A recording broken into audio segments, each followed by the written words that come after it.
नमस्कार दोस्तों, मेरा नाम है पूनम चौहान। मेरे चैनल पर आप लोगों का हार्दिक स्वागत है। दोस्तों, आज मैं आप लोगों के लिए गृह विज्ञान विषय का लेसन प्लान लेकर आई हूँ।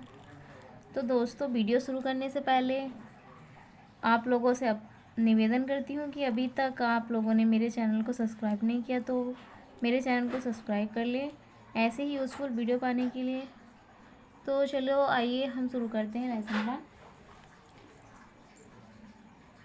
सबसे पहले हम देखेंगे कि सबसे पहले हम लिखते हैं कि पाठ संख्या, उसके बाद लिखेंगे कक्षा, जिस कक्षा का हम लेसन प्लान बनाने जा रहे हैं। फिर स्कूल का नाम लिखेंगे, जिस विद्यालय में आप लेसन प्लान लेकर जाएंगे। फिर सब्जेक्ट लिखेंगे, जो भी आपका सब्जेक्ट जिस विषय का भी लेसन प्लान बनाने जा रहे हैं आप।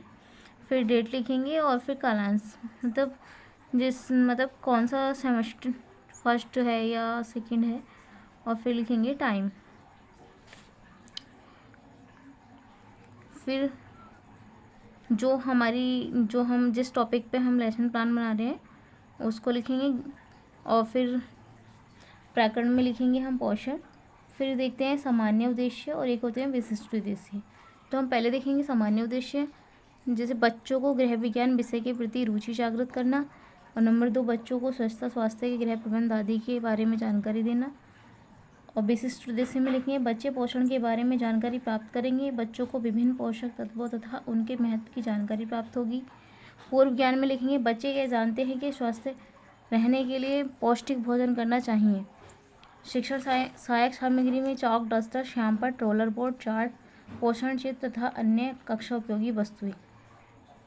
प्रस्तावना में हम 3 कॉलम बना लेंगे, शिक्षक क्रियाएं और छात्र क्रियाएं। इसमें हम शिक्षक छात्रों से क्वेश्चन करते हैं, जैसे पृथ्वी पर सबसे जागरूक प्राणी कौन है? तो छात्र उत्तर देते हैं मनुष्य।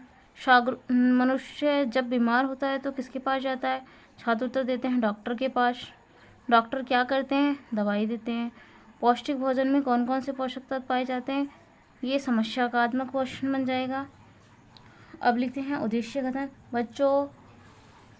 बच्चों, आज हम लोग पोषण नामक पाठ का विस्तृत अध्ययन करेंगे।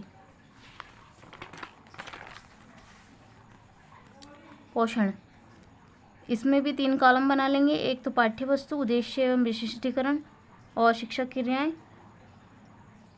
और इसमें हम 6 कॉलम बनाएंगे, पाठ्य वस्तु, उद्देश्य एवं विशिष्टीकरण, शिक्षक क्रियाएं, छात्र क्रियाएं, तकनीकी एवं साधन, उद्देश्य केंद्रित मूल्यांकन।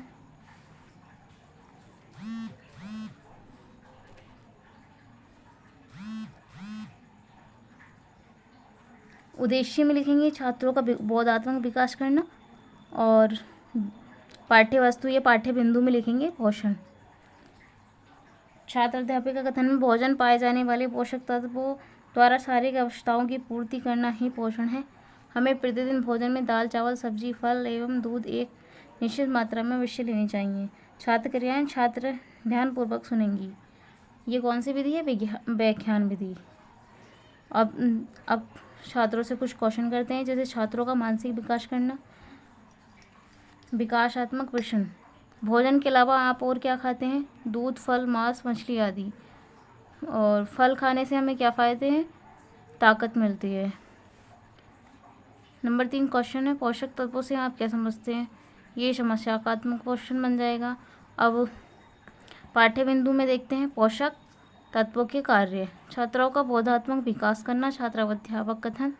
पोषक तत्व कार्य, कार्बोहाइड्रेट शरीर को ऊर्जा प्रदान करती है। विटामिन एवं खनिज लवण, विभिन्न रोगों से बचाव। प्रोटीन, शरीर में वृद्धि एवं विकास करना। छात्राएं ध्यानपूर्वक सुनेंगी, और ये भी विज्ञान विधि है। पाठ्य बिंदु में लिखेंगे पका हुआ भोजन खाने से क्या फ़ायदा है, और शिक्षक क्रियाएं, वर्षा शरीर को ऊष्मा प्रदान करना, पका भोजन खाने के निम्न फायदे हैं, पचाने योग्य बनाना, स्वास्थ्य बढ़ाना, हानिकारक कीटाणु का नष्ट होना। छात्राएं ध्यानपूर्वक सुनेंगी। व्याख्यान विधि, छात्रों का मानसिक विकास करना। विकासात्मक प्रश्न, पोषक तत्वों के स्रोत बताओ। अनाज, दालें, सब्जियां, फल, मांस आदि। आपको कच्चा भोजन अच्छा लगता है या पका भोजन? पका भोजन। आपके शरीर में प्रोटीन का क्या कार्य है? शरीर को वृद्धि एवं विकास मिलता है। भोजन पकाने से पूर्व किन किन बातों का ध्यान रखना चाहिए, यहाँ छात्र मौन हो जाएंगे। अब देखेंगे पाठ्य बिंदु में भोजन पकाने से पूर्व रखने योग्य बातें। छात्राओं का बोधात्मक विकास करना। छात्र अध्यापिका कथन में देखेंगे शाक सब्जी धोने के पश्चात ही काटें। नंबर 2, चावल पकाते समय माड़ न निकालें। नंबर 3, आटा छानकर रोटी बनाएं। चोकर सहित आटे से बनी रोटियां पौष्टिक होती हैं। सभी छात्राएं ध्यानपूर्वक सुनेंगी। अब नेक्स्ट देखेंगे पाठ्य बिंदु में भोजन पकाने के तरीके।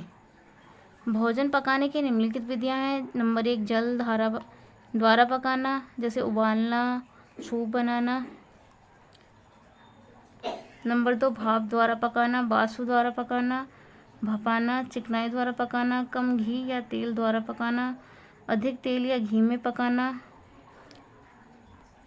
आग के आंच द्वारा पकाना, जैसे भूनना, सेकना, जैसे आलू वगैरह भूनते हैं। छात्राओं का मानसिक विकास करना। विकासात्मक प्रश्न में देखेंगे आटे को छानकर रोटी बनाने से क्या नुकसान है। पौष्टिकता कम हो जाती है। नेक्स्ट क्वेश्चन देखेंगे आपके घर भोजन किस पर पकाया जाता है। तो छात्राएं उत्तर देंगी गैस या चूल्हे पर। भोजन पकाने के कितने तरीके हैं। 4 तरीके। सूप जल द्वारा क्या क्या पकाया जाता है। दाल, चावल, सब्जियां सूप जल द्वारा पकाए जाते हैं। आप कौन कौन सी सब्जियां कच्ची खा सकते हैं, इसमें समस्यात्मक क्वेश्चन मिल जाएगा। अब देखेंगे मूल्यांकन प्रश्न, प्राप्त ज्ञान की पुष्टि करना। मूल्यांकन प्रश्न में हम 4-5 क्वेश्चन बच्चों से पूछते। भोजन के अलावा आप और क्या खाते हैं, मांस, मछली आदि। और क्वेश्चन नंबर 2, फल खाने से क्या फ़ायदे होते हैं, ताकत मिलती है। आपके शरीर में प्रोटीन का क्या कार्य है, शरीर में वृद्धि एवं विकास होता है। अब देखेंगे पुनरावर्ती प्रश्न। पुनरावर्ती प्रश्न में ज्ञान का पुनः स्मरण करना। इसमें क्वेश्चन पूछेंगे आपको कच्चा भोजन अच्छा लगता है या पका भोजन। तो छात्र उत्तर देंगे पका भोजन। इसमें हम छात्रों को शाबाशी देते हैं, जैसे जिसने अच्छा बताया होता है उसको अच्छा करते हैं, गुड करते हैं। पोषक तत्वों के स्रोत बताओ। अनाज, दालें, सब्जियां, फल, मांस आदि। अब देखेंगे नेक्स्ट आप कौन सी सब्जियों को कच्चा खा सकते हैं। मटर, मूली, गाजर, टमाटर। विटामिन एवं खनिज लवण के फायदे, विभिन्न रोगों से बचाव। अब नेक्स्ट देखेंगे श्यामपट्ट कार्य, लेखन क्षमता का विकास करना। श्यामपट्ट कार्य, छात्र अध्यापिका छात्रों को श्यामपट्ट कार्य लिखने के लिए कहेंगी।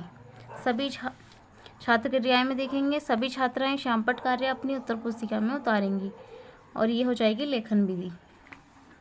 निरीक्षण कार्य में देखेंगे निरीक्षण कार्य में छात्र अध्यापिका या छात्र अध्यापक घूम घूम कर कक्षा में निरीक्षण करेंगे। गृह कार्य में देखेंगे गृह कार्य, छात्र अध्यापिका छात्रों से गृह कार्य उतारने को कहेंगी। और छात्र क्रिया में देखेंगे सभी छात्राएं गृह कार्य अपनी उत्तर पुस्तिका में उतारेंगी। लेखन विधि, इस टाइप से हम चार्ट भी लगा सकते हैं अपनी प्रैक्टिकल बुक्स में। और विषय जैसे ये दिनांक, विषय गृह विज्ञान और प्रकरण और कक्षा, कालांश, समय डालकर जो टॉपिक है उसके बारे में लिखकर, और इस टाइप से हम गृह कार्य का भी चार्ट लगा सकते हैं। गृह कार्य में हम बच्चों से कुछ क्वेश्चन लिख कर देंगे जो उनको घर से करके लाने होते हैं। थैंक यू दोस्तों। अगर वीडियो पसंद आई हो तो लाइक एंड सब्सक्राइब करें।